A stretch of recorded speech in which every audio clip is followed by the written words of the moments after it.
Well met, traveler. Welcome to the tavern.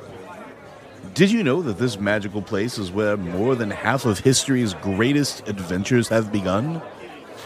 Before those adventurers took their first steps, they watched and calculated who would join their party. See that barbarian over there? He hails from the frozen lands. Strong, mighty, and full of wisdom. I've closed many a night with that one. They call themselves Matt Rossi. To the right over there, that woman, working on her tinkers and mechanical devices. An artificer of great skill. She is cunning and quick, and I've seen her bounce a fair share of ne'er-do-wells out of here before I could even step out from behind the bar. She's known as Liz Harper. And that gentleman by the hearth with a pile of tomes. Rumor has it that he is a powerful wizard full of arcane secrets. But around here, most just call him the Professor. Me, I know them to be Phil Ulrich. Oh, me, I'm Joe Perez. I'll be your tavern keeper. Welcome to Tavern Watch. Hey, everybody, and welcome to Tavern Watch, our monthly, I guess monthly is the right word, Yes. kind of overall survey of all things tabletop role-playing. Besides myself, who is temporarily hosting, Matt Rossi, I am the temporary host. We have Joe Perez, who usually hosts. Say hi, Joe. Helps if I unmute myself. Hi, everybody. Yeah, that is the danger of podcasting. Constantly having to remember to unmute ourselves. Also with us, Liz Harper, who is the editor-in-chief of Blizzard Watch, the parent of this and many other fine podcasts you can get at your local podcast purveyor. I'm making it sound like you can go down to a store and get it, but Liz, hello. Hello. You go down to the podcast store, you pick up your weekly podcasts, and that's how we all get podcasts, right? I have a podcast stork that flies over and delivers them to me. But, yeah, basically. Also with us, because, quite frankly, of a universe of people at Blizzard Watch who like and play role-playing games, he might be the most hardcore of all of us. Phil, I want to say Ulrich every time, and I have to stop myself. Phil Ulrich. Hi, Phil. I'm so proud of you. You got it right. I'll take that as a compliment. Thank you. And quite frankly, considering how hardcore Joe is, yeah, that is a compliment, my friend. And I like to get my podcasts farm to table. I just go down to the podcast orchard and pick them off a podcast tree. You pluck them off. Yeah, just pluck them right off. They're just great, fresh off the branch like that.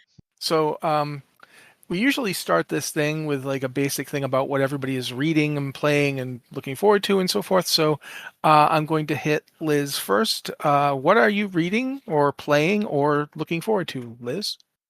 This is such a hard question because we are in this time where so much is going on. On the Blizzard Watch podcast, we talk about this every week with video games. There's so many games. How do we find the time?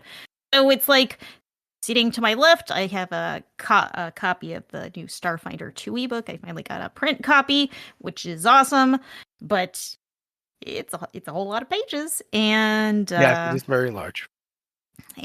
And I've also been wanting to do Brindlewood Bay, which is one of those games that I think is super neat. And yeah, I don't know if that's the eternal problem. It's like, this game is super neat. When and where will I find people to play it with? And so I've got kind of a pile of reading material surrounding me, both physical and digital, that is just really hard to find the time to read, let alone play.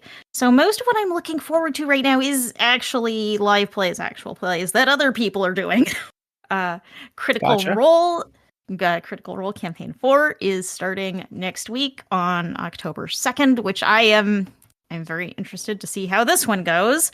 And I think some of you are maybe with me there to see how it kicks off with Brendan Lee Mulligan is our new DM. We're doing a huge West Marches style campaign with several tables all playing in the same world.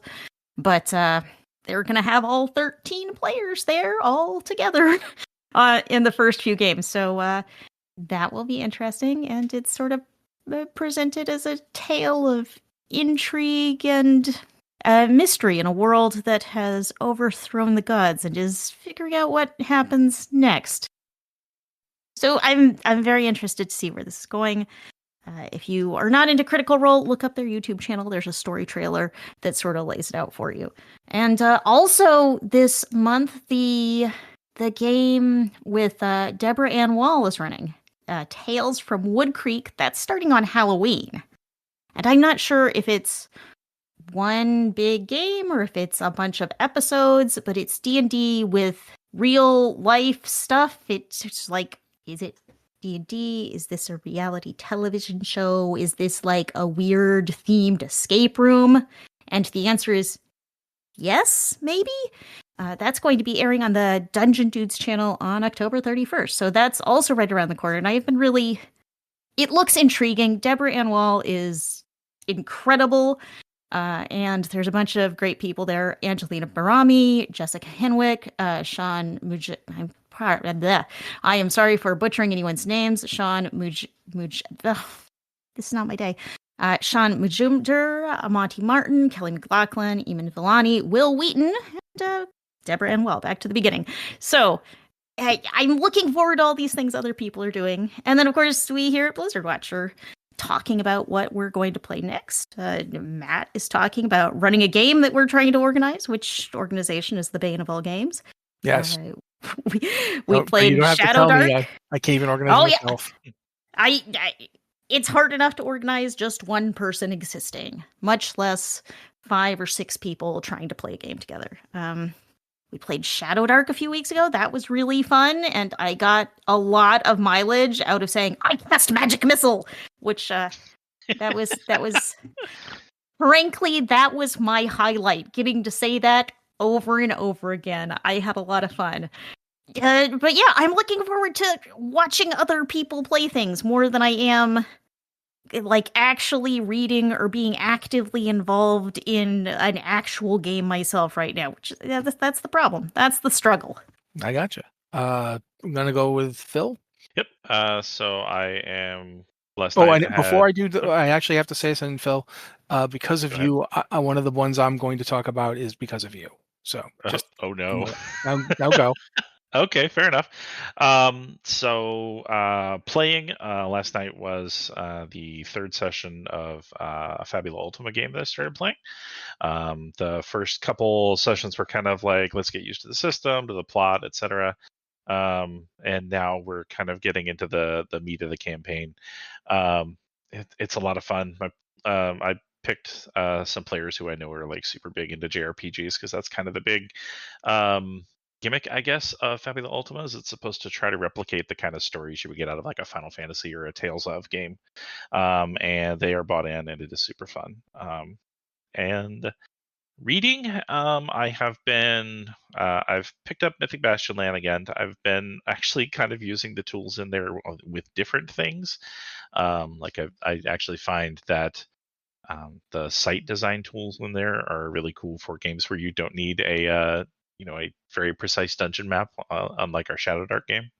I'm honestly thinking about trying to play the game solo, which I know it supports, and I also think it might be the only way I get it to a table anytime soon, is to just take myself there. And the last one is I've kind of been reading something we'll talk about later in the show, which is the quick start for Sword World, which that came out for anybody to pick up in English for free. So we'll talk about that later in the show. But I was expecting just like, a little overview of the game, and instead it's like a 60-page chunk of the book, which includes a solo how to play tutorial chapter, sort of like the one in Legend in the Mist, but not as pretty. And then a full-fledged the rest of the document is given over to like a full-fledged dungeon crawl with 4 pre-generated characters. It's a very interesting approach to a quick start because like it's missing character creation rules and the GMing chapter, but like it fully teaches you how to play the game, and that's pretty. Also, kind of a meta thing. I have a group that meets probably once a month at this point. We're playing a draw steel game, and my DM and the other guy who DMs regularly in that group, and I got to talking about the number of games we own, and so I'm actually starting a project to kind of document what games I actually own, both for my own curiosity and so to see if anything is missing, because I know there are 2 games that seem to have vanished in the move, and I'm hoping in my move like 5 or 6 years ago. And I'm hoping no. if I'm going through this, I can kind of figure out where they are somewhere in my house. So just a weird little meta project related to RPGs, although a friend of mine once wisely said that playing RPGs and collecting RPGs are 2 very different hobbies. I could Sometimes not argue. Sometimes you just want the book in your hand. Like, did I need to own this copy of Starfinder? No, I could have bought a PDF, but it's just nice to flip through a book. Yeah, I need a on your book. bookshelf. I have PDFs. Yeah, I need the Yeah. book. I've settled for the PDFs, but I just find it easier to absorb a system if I have a physical book. For that reason, I won't usually run things I don't have a physical copy of. Captain Bad Eyes over here kind of goes with the PDFs. Well, yeah, I- you have a reason, the right? accessibility tools, yeah. A digital copy I find is usually easier for the actual playing. They're very easy to search. And if you have something like a D&D Beyond, or you're using Roll20 or Demiplane, then kind of everything can be integrated. But there is something nice about having a book. And there is also something nice about having a digital copy where I can just search for what I'm looking for. Because a lot of tabletop books are pretty hefty. Yep. It's one of those things where, like, I've been a huge proponent of this forever, is that buying a physical copy of the book should somehow give you a digital copy as well. And because for the same reason, like and this is a whole other topic. We haven't even finished our intro yet. Sorry. But like, it's the same thing. Like I absorb better when I'm reading a physical copy. Like when I'm on a digital device reading a PDF, there are too many distractions or too many things that take me out of the immersion of being inside of it. And when I'm sitting with a physical book, it's much easier for me to focus my attention on that because it's a physical tactile thing. And just the action of like turning the pages and whatever makes me read it. Like as far as like taking it back in, like I'm not really reading or playing anything right this second because I'm looking forward to something that should be here, I think Monday. So if you listen to our main podcast, you may have at the very end of it realized that my mind got blown by certain changes that were done in Vampire the Masquerade. And I knew that Vampire the Masquerade 5th edition had come out a while ago. Renegade is put out the book. And there's like a ton of books out for it. I didn't realize how much was out for it. To the point where like there's the main book, there's also the player's guide, there's the Sabbat Black Handbook, there's the Camarilla Handbook, there's the Anarch Handbook, the Book of Nod has been released, Second Inquisition's been released. Like it is, we're hitting a density that rivals what it was at the end of the 90s and early 2000s with like available content for this game. And part of me feels bad about that because when we get into the op-ed piece, there's a reason why I'm going to feel a little bad about that, that I have just been missing because I knew it was out, but I hadn't really paid attention to it. And then with some of those changes, it immediately made me purchase all the books. Like I could have the PDFs for them. There's packages that have both, but I immediately purchased all the books. And they, again, like I said, they should be here Monday. I have to read this. I have to see what's changed, what's updated, what's going on with all the clans and everything else.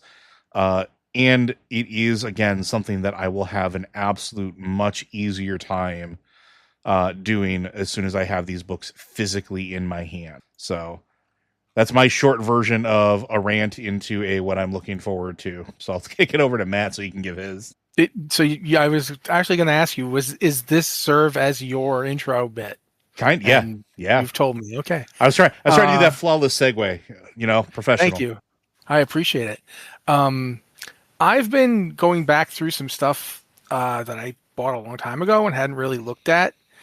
For example, I bought Stars Without Number from Sin Nomine Publishing, which is a fun little kind of, it's their take on, I don't know how to explain this. It feels an awful lot like Traveler meets Starfinder, Like it's a modern game, but with an extremely old school sensibility.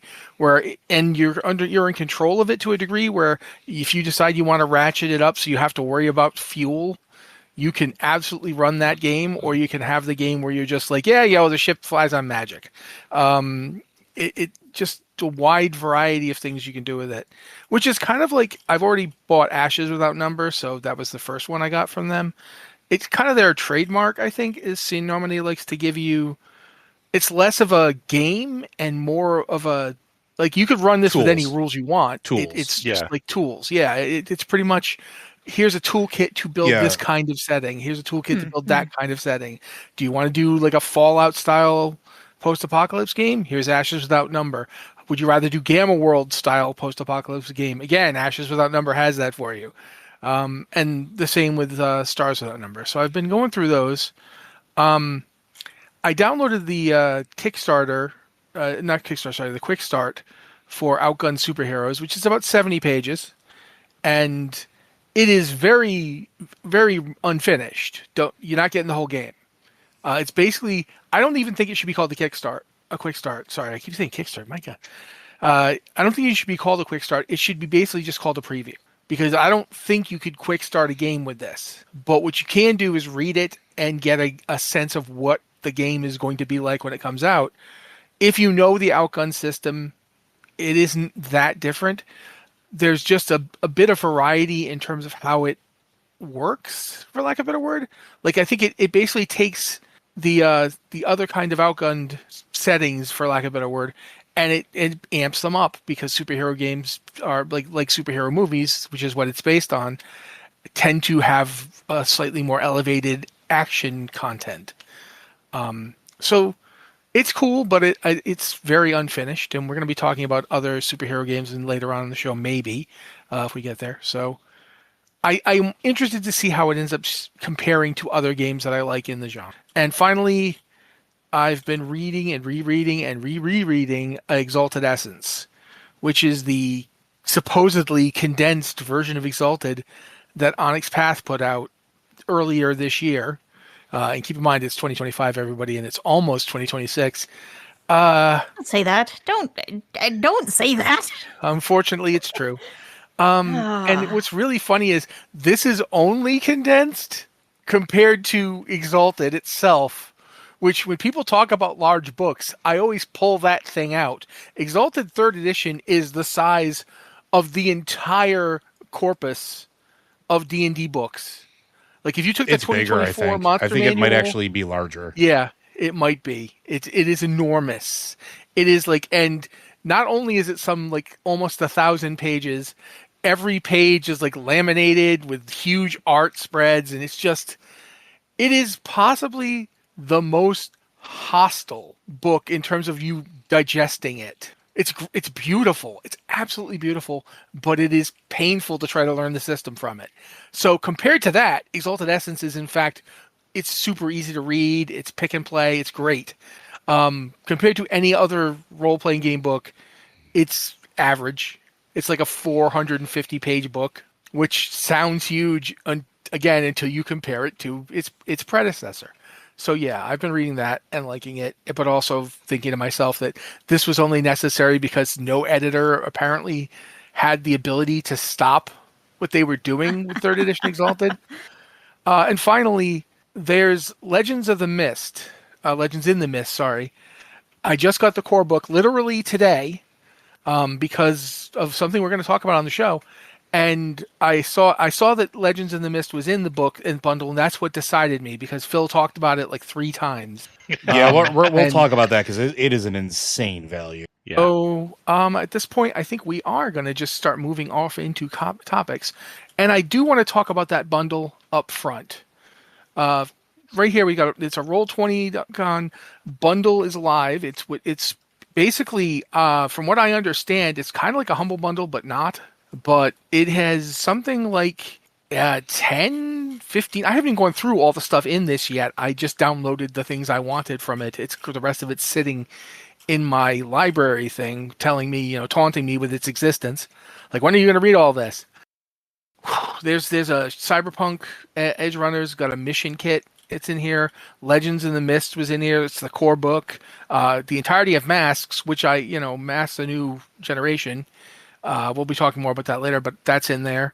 The Uniques #1. I don't even know what this is, but it's an extended director's cut of it, whatever it is. It looks to be kind of like Heroes, the TV show, or Misfits of Science.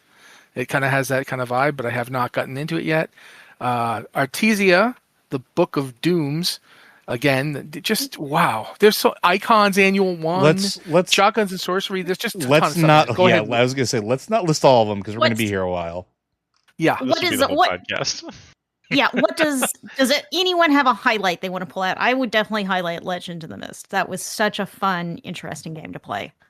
So I was gonna say Mutant Blues is actually Mutant City Blues, absolutely. Yep. is an interesting call out, as well as Breaking the Ice. Breaking the Ice is an interesting one for me because it's a romantic comedy role playing game for 2 players. So it's one of those things where, are you a nerd and you want to go dating and you're having another person that is like into tabletop role playing games, but you're awkward as heck? Here you go. Here's a game for you to sit down and play together that literally gamifies Breaking the Ice. And it was such a really cool idea. And I know people that it has legitimately worked for, which is absolutely very, very cool. And to circle back, this is for the Roll20 Con. And Roll20 Con is a weekend-long online celebration filled with games, giveaways, free adventures, and a whole bunch of announcements done by Roll20.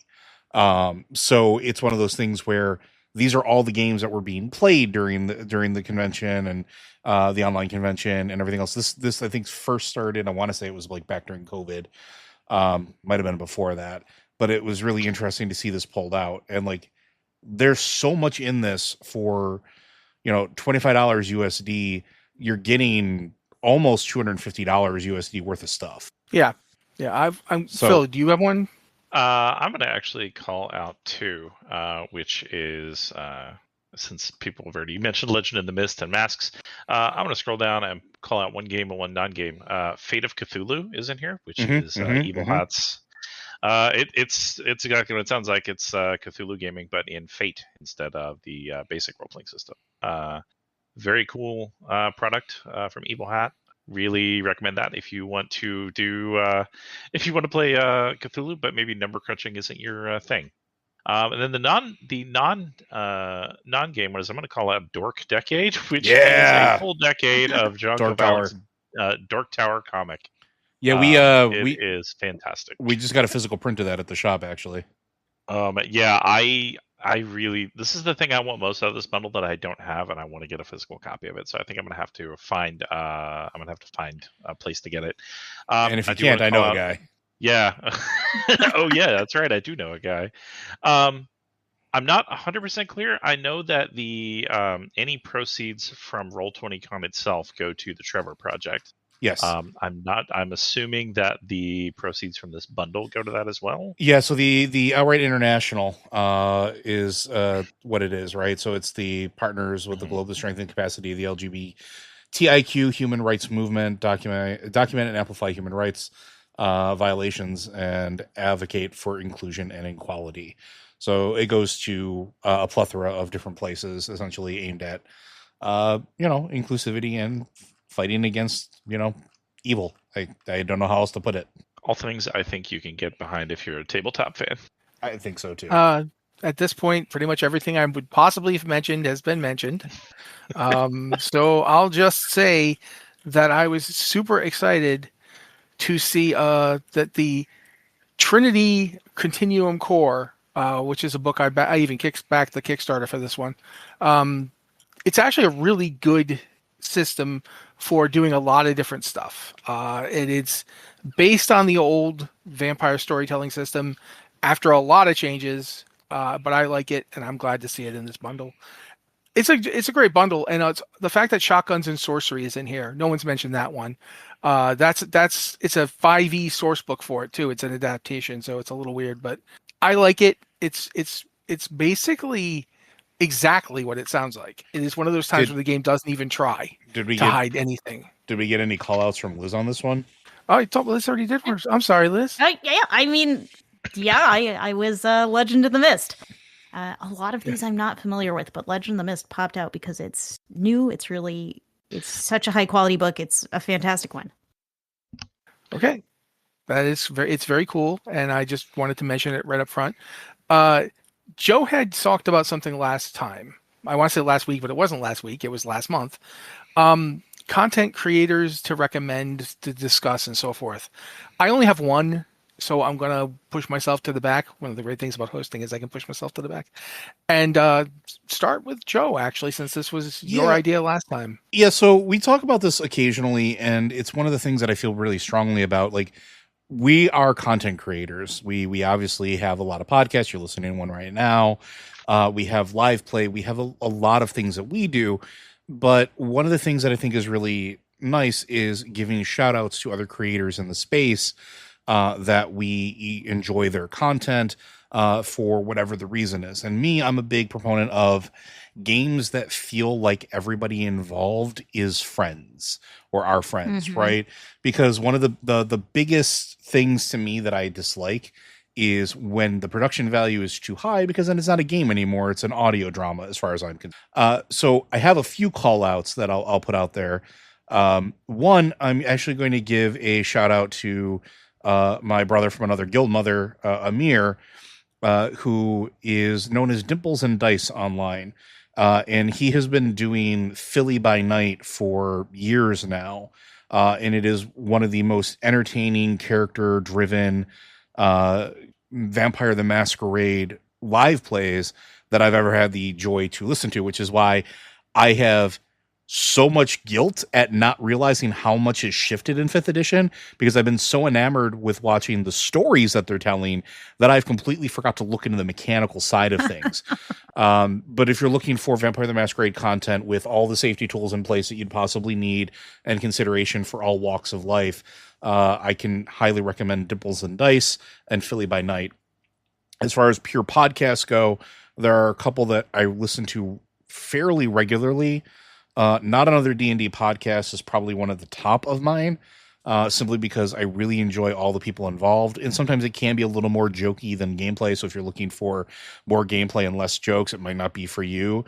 But with like folks like, I can never remember Murph's last name, but Emily Axford, Murph, Jake Horowitz, and Caldwell Tanner are just a 4-pack of just chaos gremlins, and they do different styles and they do different campaigns, and each of them has taken a turn running games at this point, and it's really interesting to see how they adapt to each other and how much fun they have.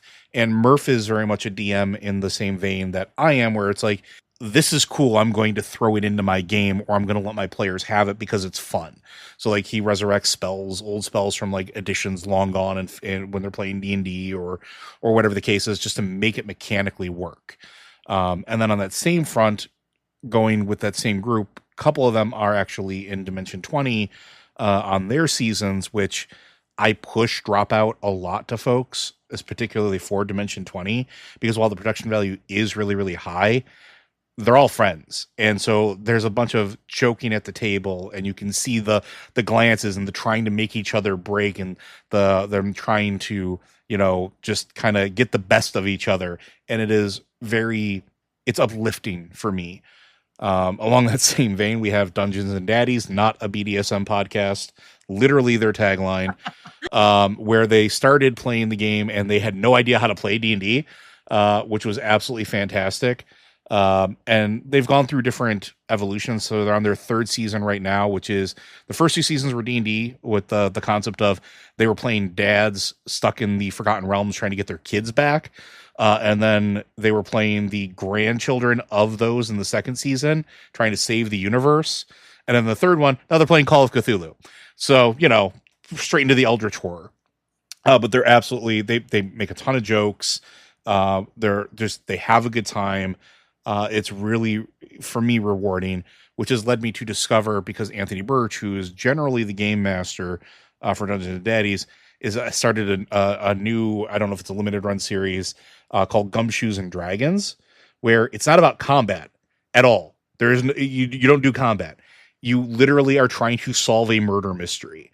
And so every episode is like a serialized murder mystery with D&D mechanics. And it is so much fun, way more fun than I thought it was going to be.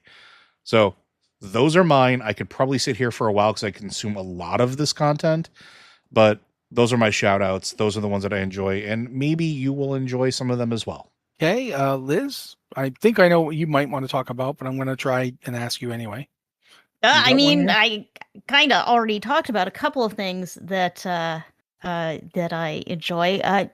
The tabletop YouTube creator that I am always watching. If he has a new video, I watch it. Is Bob World Builder. I don't know if any of the rest of you follow Bob, but yep, yeah, he is just. I do. I do. I know Phil does. He is the most chill, low-key, level-headed guy talking about the latest tabletop stuff. And when you go online, particularly on YouTube, there is a tendency to be like, kind of that panic culture. Everything is a catastrophe. Everything's dramatic. So Bob is like my antidote to all of those things because he just gives you a chill overview of things, and that's what I like. I like people who are even-handed and they're having fun. Yeah. And I mean, he says each time he opens a video, this is how we have more fun playing tabletop role-playing games. Which that's what it should all be about. How can we have more fun? Not how can we get into this drama cycle. I feel very similar. Like, have you ever watched Power Word Spill? A little bit. Yep. Yeah, that same sort of like even like just presentation. Sometimes you just want that, right? You just want that steady hand. The three I would say do that the best, butting in line besides Bob and Power World Spill. Please butt in line. Seth Skorkowski on YouTube as well. Extremely chill. Same kind of thing. Like 3 channels that are definitely outside the drama cycle and have just a variety of cool topics. Are you anything else? Another one. Okay, I'm gonna let Liz finish her fallen list. out of my head. Its name has fallen out of my head now that I'm trying to remember it. Is another Brendan Lee Mulligan is Worlds Beyond Number? Is that what it's called? Yes. Worlds Beyond Number is just fantastic. It is unlike all of these things on YouTube. We've gotten so used to everything having a video component, and while I do like having the video and being able to see everyone's facial expressions and reactions to things, good. this is an audio-only podcast, and it is incredible. And Well, I was going to say, with the cast of Erika Ishii, Abria Iyengar, Brendan Lee Mulligan, and Lou Wilson, you can't go wrong. Yeah, but one of the things about it is, when you're watching Brendan Lee Mulligan, you're watching him, and that's Brendan Lee Mulligan right there doing his thing. When you're just listening without that visual component, you can just fall into it and it really be like, okay, that's this quest giver. You can just really fall into the fantasy sometimes. So I have really enjoyed listening to that. And you've already heard my thing about Critical Role. I'm not going to keep rehashing that. I do, of course, enjoy it, and I'm looking forward to the next one. All right. Phil? All right. So a variety of different ones here. For pure audio podcast, I'm going to recommend Friends at the Table. Long-running game, goes back to series of games going back to 2014. Can be kind of melodramatic and up their own butt sometimes, but such good world building and such a huge variety of games. Like it started out initially as a Dungeon World podcast. They've had sci-fi seasons and things like the Sprawl and Tech Noir. They've basically, like, if there's an indie RPG, they've probably at least played it for a game, if not half a season. And then their most recent one is actually a series in Fabula Ultima, which is what got me looking into it. Started back in March, Perpetua. They've also played Heart. They've played Beam Saber. They've played Armor Esther Advent, Dungeon World, as I mentioned. But if you really want to just get a taste for what it's like, some of their best content without maybe committing to listening to 11 years of podcasts, there is a interim season between seasons 2 and 3 called Marielda, It's just it's a short number of episodes. It's a game of the quiet year followed by a short campaign of Blades in the Dark.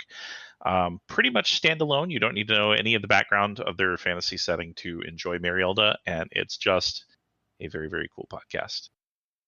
Next one, on both an audio and a video medium, Quentin Smith, Quins from Shut Up and Sit Down, recently took a step back from that and is focusing in the RPG space now, with a video game, or with a video series on YouTube, Quinn's Quest, which also has a Patreon, that also has a audio podcast with that, where they play basically old weird games for a few episodes. They had one where they played the 80s box classic Sky Realms of Jorun. And I own that. Oh my god! Yeah. The next one that they're just starting, and I'm so excited to listen to it, is they are playing the big white coffee table book version of Nobilis.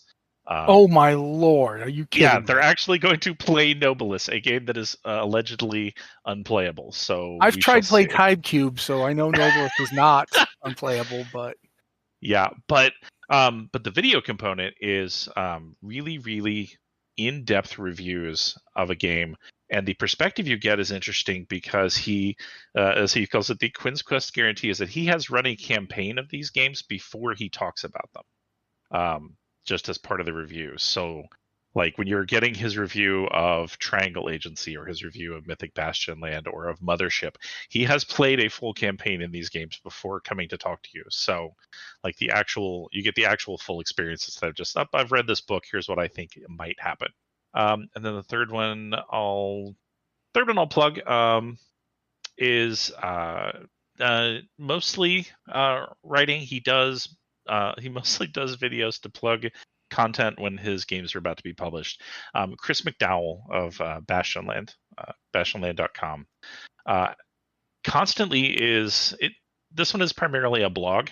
A lot of it is stuff that is related to his games or doing dives into his game design process, but then he also does video content as well on, I think, YouTube and Twitch, infrequently, but they're also, I just think this guy has such a good grasp on designing a game the way he wants, and I really think it's just worth kind of just watching some of his content to get just a view on how a fairly unusual in the industry view on game design, I would say. He had a very unusual route into the industry. It was very long over time, and I don't think it's an exaggeration to say that all of the games he's published, outside of maybe the minis game that just came up on Kickstarter, are all fairly unusual. Electric Bastion Land, Mythic Bastion Land, Into the Odd, but these are also like names that like indie game designers are always throwing out as like inspirations. So always fun to kind of see into like the mind space of a fairly, if not prolific, prominent indie designer. Cool. All right, the two I'm going to mention, one of them is, for lack of a better word, it's almost dead media, in that it was basically a victim of what happened to Geek and Sundry.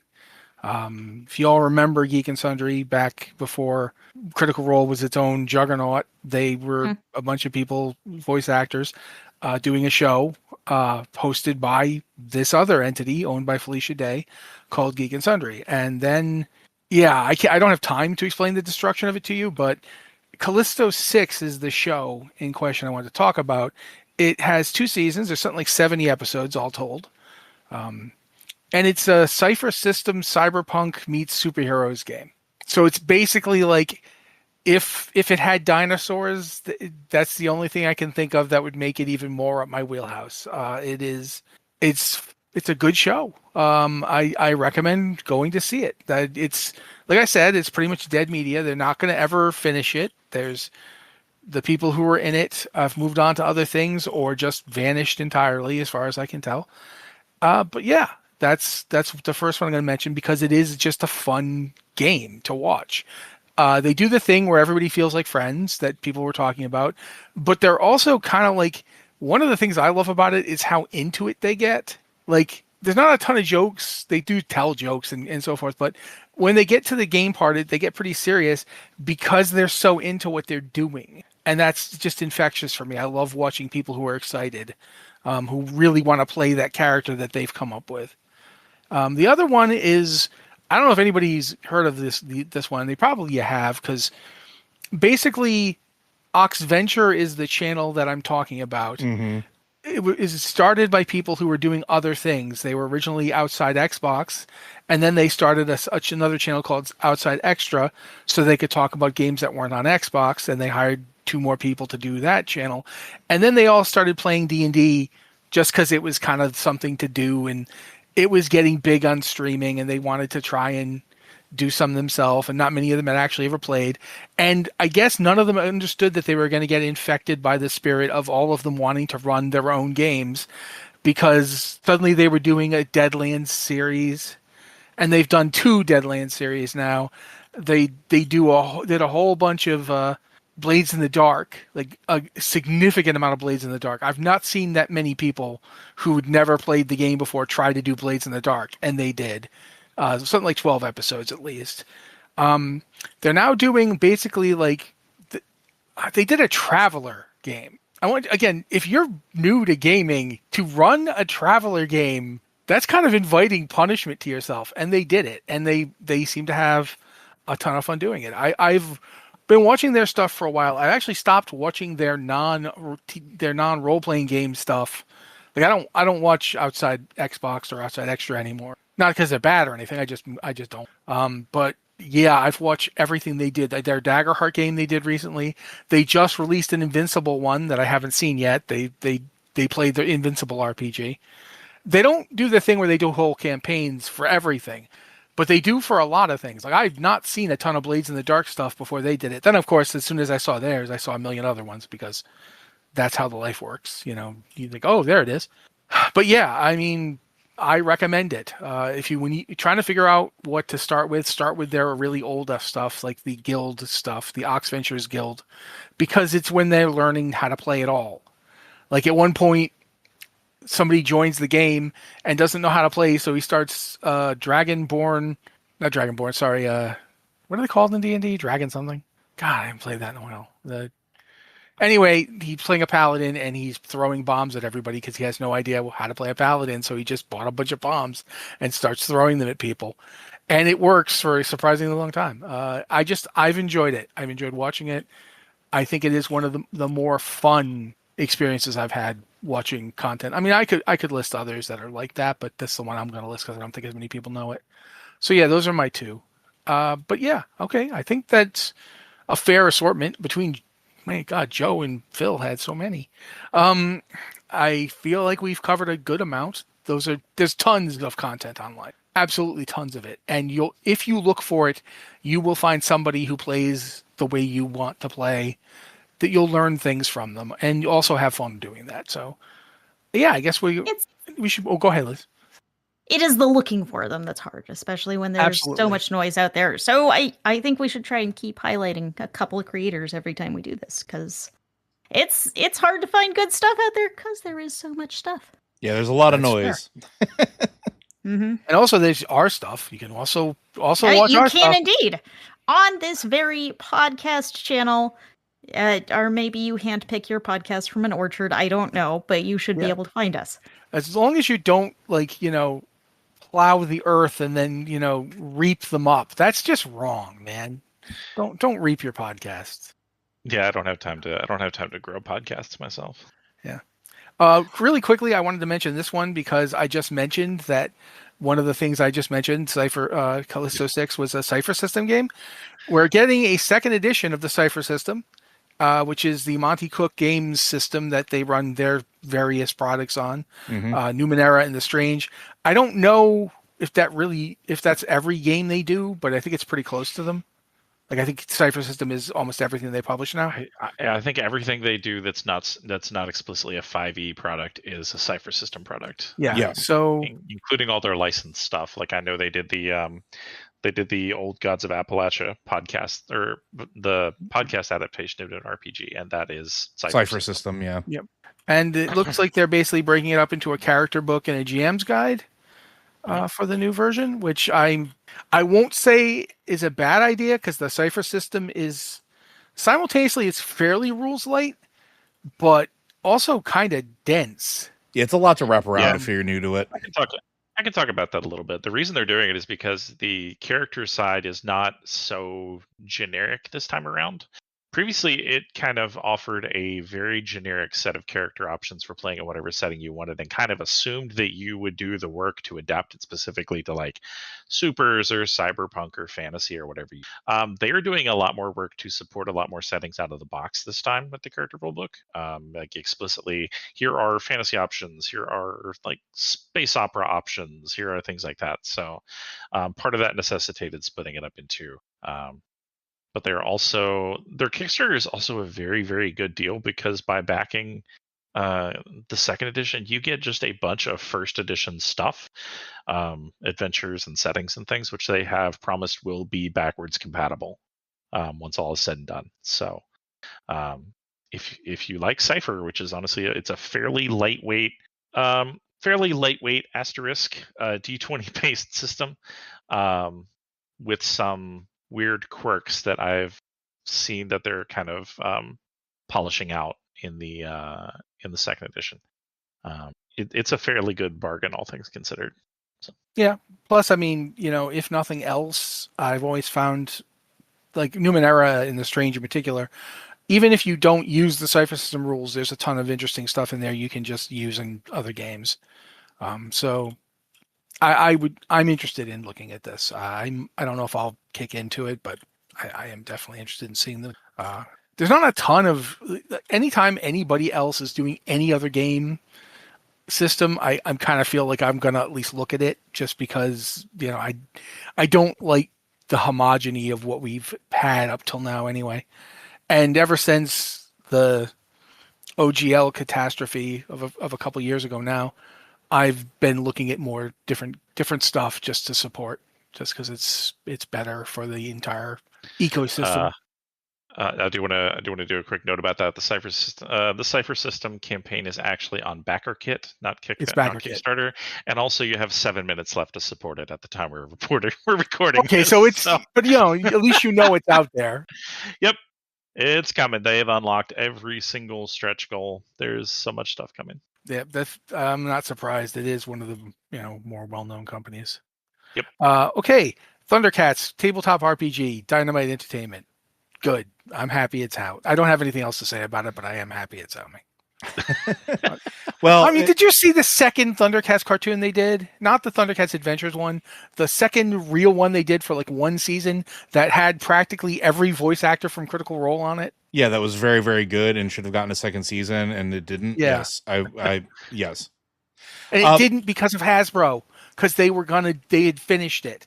Oh, I mean. Well, you don't have to be mad about it because you can complete those stories yourself because there is the Thundercats, the role-playing game, which is available at this point from Dynamite, which I think is actually really, really cool. Dynamite is also a company that produces plenty of comic books currently and has some of the a lot of the old nostalgia falls under them. So like I'm trying to think of what some of the other titles are because I know they have I think they have Vampirella now, Supernatural, they have Army of Darkness, they have Barbarella, like Battlestar Galactica, like Betty Boop is under their purview now. Like they have so many things that are under Dynamite as far as publications go. That seeing them now move from just having them as comics to now putting out tabletop content is really, really interesting because of how much they have access to, right? So like they have things like Charlie's Angels, right? They have things like Alice in Wonderland. The comics are under their purview. So if they can work it out, a lot of this stuff might find its way into tabletop spaces, which is really cool. I'll also add this. This one is coming to a Kickstarter that has not gone live yet, and it is officially back. It is powered by 5e. So this might be one of the few cases where I think that's perfectly fine. I would think for Thundercats, it shouldn't be that big a deal. Yeah, it's fine. But since we're talking about that kind of thing, Liz? The good thing about 5e is it's really adaptable, and it's the system so many people know. So it's really easy to get people together to play a game that's based on 5e because it's a low barrier to entry if you already know at least a little 5e, and you probably do. Yeah, that's actually something I'm going to use to segue into one of the two things I wanted to talk about that I actually added to this thing. Mutants and Masterminds on its 4th edition playtest. Mm-hmm. And if you know Mutants and Masterminds, it originally started as a straight up 3rd edition D&D rules turned into a game. Like they made it their own game. We should specify from Green Ronin. From Green Ronin. Green Ronin does a lot of great stuff. I don't have time to talk about all of it, but my word, their Ascended Age stuff is really good. Anyway, with the Mutants and Masterminds 4th edition, I'm hoping one of the things they do is make the game easier to get people to play, because Liz just hit the nail on the head of why it isn't played as much. It is extremely hard to get. The 3rd edition of Mutants and Masterminds is not a game you can just know how to play. It's extremely complicated. They published 300-page books on how to create powers for this game. Like it needs to be simplified. Very badly. It suffers from a lot of the same problems. It's like they took all the problems that D&D used to have, especially 3rd edition D&D, and they added all the problems Champions used to have. Where it's like you're sitting there for like 20 minutes doing calculus to figure out if this power set will work. Yeah, so I'm very much hoping that they learn from Masks and simplify themselves, especially since Mask is getting a 2nd edition with a quick start coming out next year. And if I wanted to play a superhero RPG and do calculus, I'd play Heroes Unlimited. Pretty much, yeah. Not much to say against that. We should probably also. I'm trying to get through some of these fast because we're running low on time here. D&D has changed up the Tattooed Warrior Monk, and they're releasing other arcane subclasses in their Unearthed Arcana.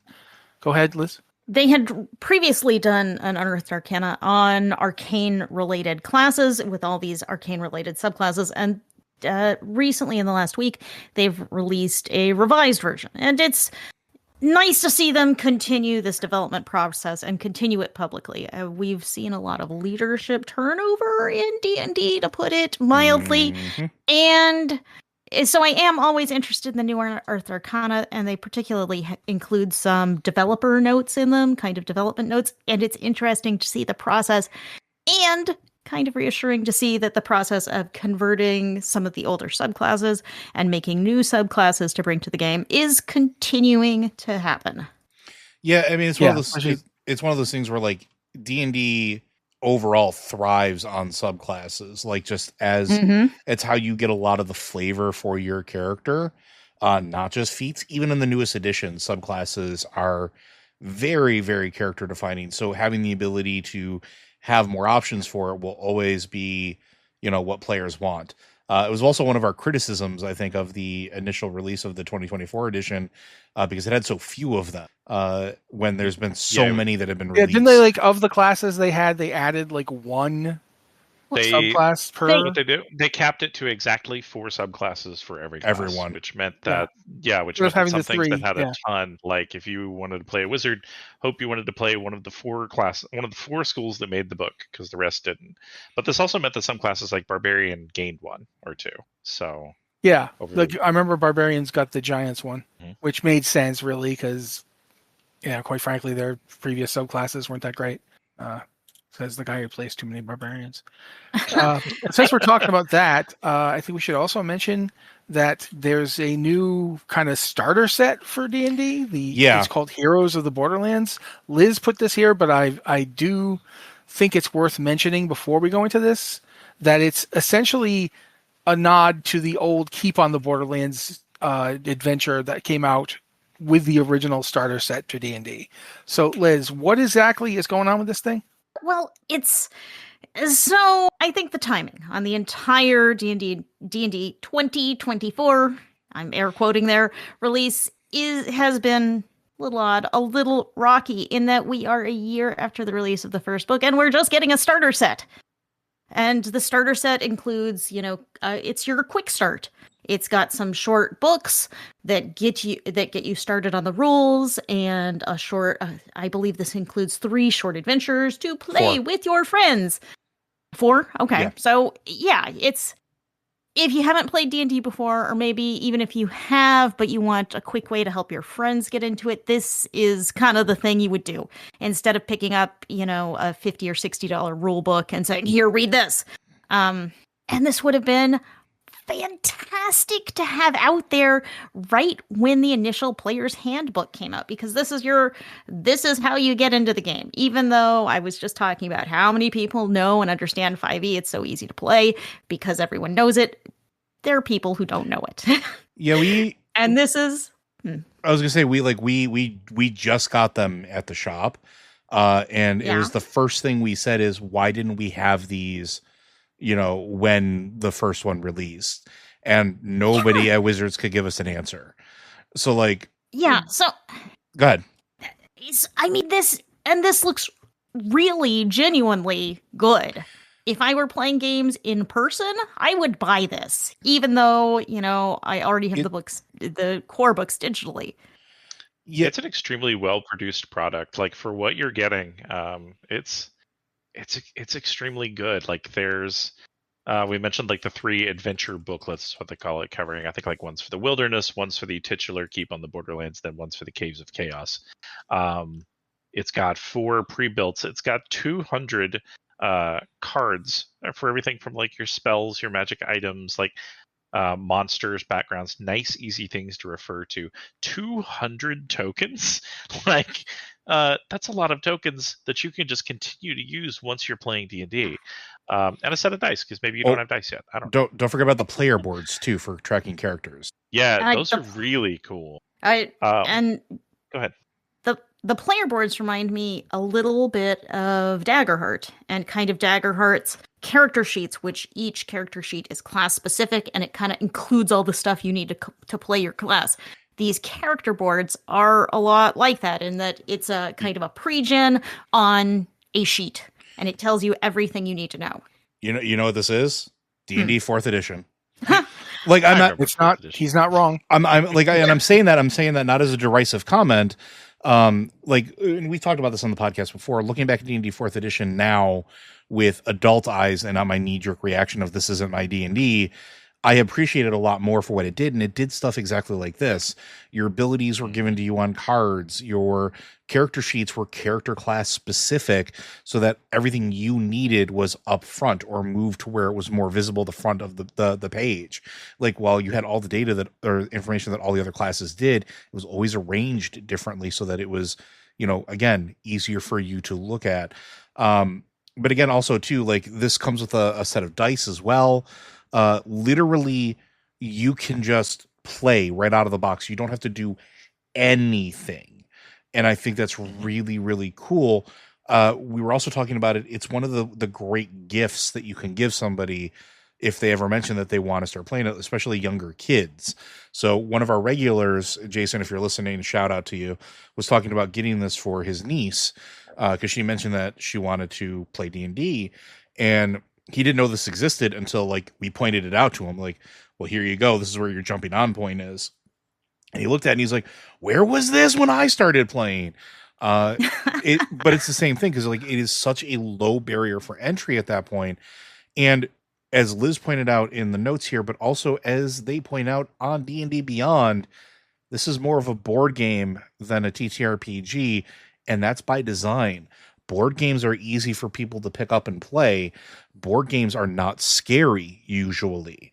And saying and bringing this a box, like with everything self-contained in it, and saying, let's play a game, is a lot better than saying, like you guys have said, here's 3 500-page books. Let's make characters, right? Yeah. Here's Exalted 3rd Edition. Boom. Understand that. Yeah. And much like a board game, they've designed it to be played in rather than 3 or 4 hour sessions, to be played in hour-long bites. So it's really nice also to be here's not a huge time commitment. Here's see if you like this thing. If you don't like this thing, then you're only out $54. You can give it to somebody who does. Well, yeah, $54.99, mind you. But that price tag right there, that by itself is less than the cost of a book. That's true. Right? I didn't even think about that. It's less than the cost of the book, and it's designed for 3 to 5 players to play. Literally, you can have this on your shelf like a board game, And even nowadays, how many board games are less than $60? Like, not many. I give Wizards and Hasbro a lot of crap. This is like they should have done this at the beginning, like Liz said. This is genius. This is a home run. Yeah, and also by treating this as a board game and marketing this as a board game, I wonder if we're going to see this in big box stores. You will. Like I remember in 2014 you could find D&D starter sets in like Target. So you still could. I wonder if that's going to happen again. There was a controversy last 2 years ago, 3 years ago, where they had a starter product that for 5th edition that wasn't as good as this, and it was only available in big box stores. Local game stores couldn't get it.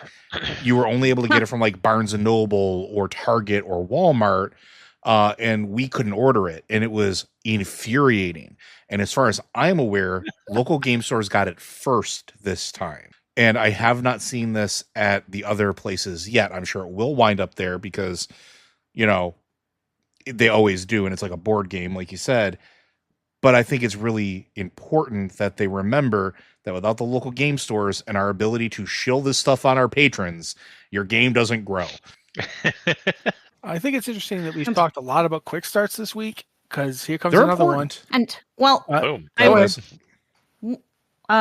one thing we didn't mention, this also includes 18 poster maps for gameplay. And that's why I think this is just a general good thing. If you're playing in person, you are going to be able to use things like this, all of the tokens, the character boards, and just play games, any kind of games you want, because you've got your maps, you've got your tokens, you've got everything you need to play right there. And I think this is pretty great. But now, to move on to another quick start we've got, because this is one I'm pretty sure Phil put up. Maybe it was Joe, but either way. Phil talked about it. I put it in here because it's important. Sword World, quick start rules in English. Sword World we talked about last time. It is a homegrown Japanese RPG that is the biggest fantasy RPG in Japan. That's one of the reasons that Dungeons and Dragons has never really actually taken over there, because they've had their own game this whole time. And now the quick starts rules are out in English for those of us who were interested in seeing what's going on with Sword World. What is it like? This is the 2nd or 3rd edition of it.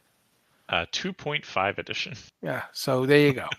Go ahead and talk about it, because I know you guys both have a lot to say, and I wanted to make sure that we did talk about this some, because I'm super interested in it.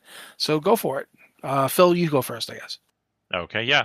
So if you want to get this for yourself and see what we're talking about, first off, you can go to Mugen Gaming. It's MUGEN gaming.com and sign up for free email updates about the game. And in return, the first thing they'll send you is a link to this quick start. I talked about it a little bit at the beginning, and so I'm glad we got around to it, because I said we would, and I would hate to be a liar. But this is I think 60-ish pages. I don't have it in front of me. It's 71. on my computer. 71. There we go. But yeah, the first part is a solo, like a solo tutorial chapter teaching you how to play the game by playing it by yourself, which is the same thing we've seen recently in Legend in the Mist. It's not like the immersive graphic comic style like that one, but it does the same thing where it sits you down and teaches you how to play the game. It's really cool, and I hope more books start doing that. And then there's some more details on how the rules of the game work, and then some more, like a set of pre-made characters, so a list of spells for the spellcasters, which is not covered in the solo tutorial, and a full-on adventure a dungeon crawl adventure that you can run straight out of this quick start. So unlike something like I was talking about how the Outgunned Superheroes quick start only has one archetype, so it's really more of like a vertical slice than a quick start. This is a quick start. You could sit down and play this.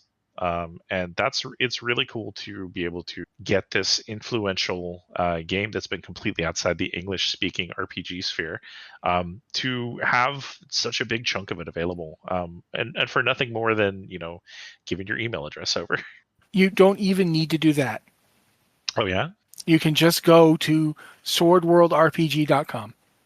Oh, nice. In your browser. It's Was reading one of the articles you linked, and just at the bottom of it, it's like, if you want it, just go here. So you don't even need to sign up for the newsletter. I think you probably should if you're interested in the game, because quite frankly, that's one of the ways I get news updates on stuff like the next World of Darkness thing I'm not going to support on Kickstarter or whatever, because there's just so many of them. But yeah, no, I'm looking at it right now. I've been reading it for the past couple minutes while Phil was talking, and it's astonishing how you could definitely use this as a Kickstarter. And it does have that, here's how you play the game bit that literally teaches you. It's like, do you remember they used to do that? Like in like D&D itself used to do that. Mm-hmm. And now, yeah, it's really something. Mm-hmm. So yeah, I was very excited we get to talk about this at all. Joe, you had some stuff you wanted to say? No, you covered it. All right, good. There's still some stuff left. Basically, did we talk about Cthulhu by Torchlight the last time? I think we did. I feel like we may have mentioned it. Yeah. I do just really briefly going to say it's still there on D&D Beyond. It's a D&D Beyond exclusive, adapting Cthulhu Mythos stuff for D&D 5e. And it's straight up about running the game, running a KOCM style Call of Cthulhu-esque D&D game.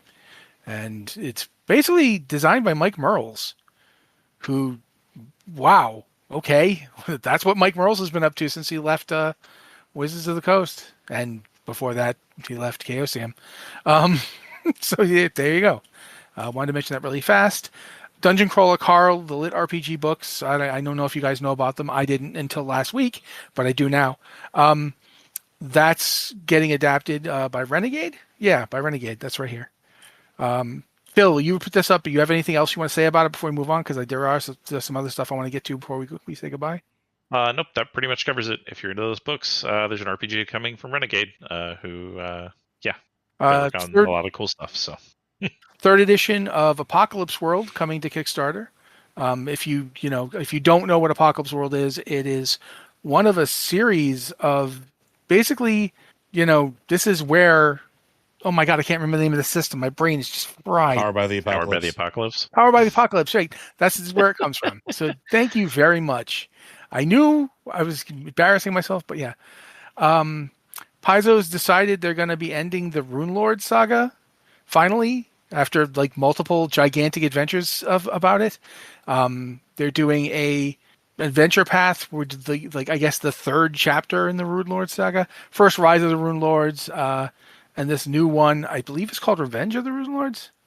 Yes. Revenge of the Runelords. Yeah, so finally we're done with Runelords. Good, because man, there's a lot of Runelords. I mean, I like the Runelords modules, don't get me wrong.